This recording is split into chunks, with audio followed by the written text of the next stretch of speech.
Hey, good morning, everybody. It's May 1st, and last night was a busy night of NBA action. We had three playoff games, two teams moving on to the next round, and then one team even forcing a game seven. We're going to dive into those results right now. And we're going to start with the least competitive game of the night, unfortunately. The New York Knicks beating the Atlanta Hawks. It was 140 to 89. The Atlanta Hawks didn't even have a chance to get 100 points. And at one point at game three, I mean, this looked like it was going to be the series. You had the Atlanta Hawks up 2 games to 1, and they were keeping things close. A couple of buzzer beaters that they were able to pull off of this series to keep things tight. Like I said, last night wasn't the case. I went to bed at 7 o'clock. The Knicks were up 40 to 15. OG Anunoby had 14 points in the first quarter. I mean, he basically scored the entire Atlanta Hawks points up to that point. Not a great night for them. The New York Knicks were hot. They shot nearly 60% in this game, and then they're going to be going on to the Eastern Conference semifinals. But who will they be playing? That's it right here. They'll be playing the winner of either the Celtics or the Sixers.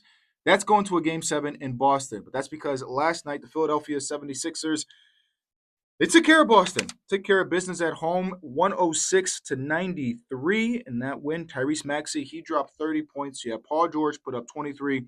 Joel Embiid, the former MVP, he finished with a stat line 19 points, 10 rebounds, 8 assists, close to a triple double. And I say all their points to say those three scorers still had more than the top leading scorer of the Boston Celtics, who finished with 18. That was Jaylen Brown. So you have Philadelphia's big three outshining even the leading scorer on the Boston Celtics.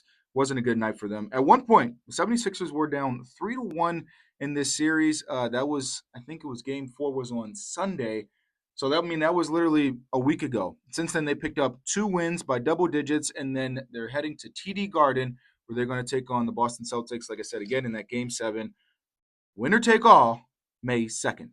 All right, I had to pause it real quick because I had a lot that I wanted to get to in this Minnesota Timberwolves game.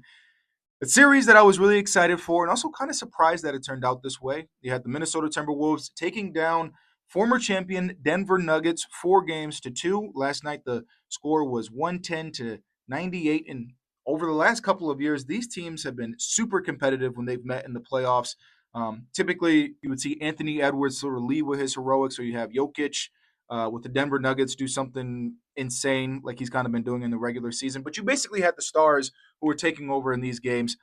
That really wasn't the case when you had this series. Anthony Edwards ended up getting hurt and missing a few games. And then Dante DiVincenzo, the other starting guard for the Minnesota Timberwolves, tore his Achilles earlier this playoff run. So in this series, they've been without their starting backcourt for most of it. Didn't matter. Ayo Dosunmu, I know the Chicago fans, you know that name.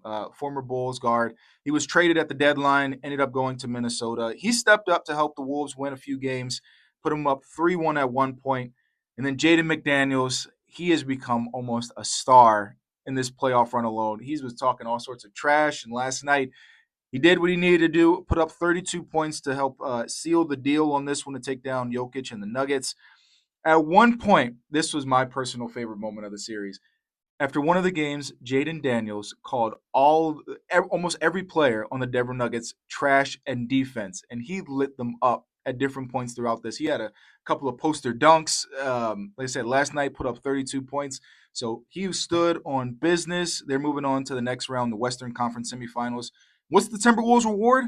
They got a 7-game series against the San Antonio Spurs, the 2 seed in the West, and also, I believe, the second best team in the league. I think they finished with the second best record. So they'll be taking on Victor Wembanyama and that young Spurs team starting May 4th.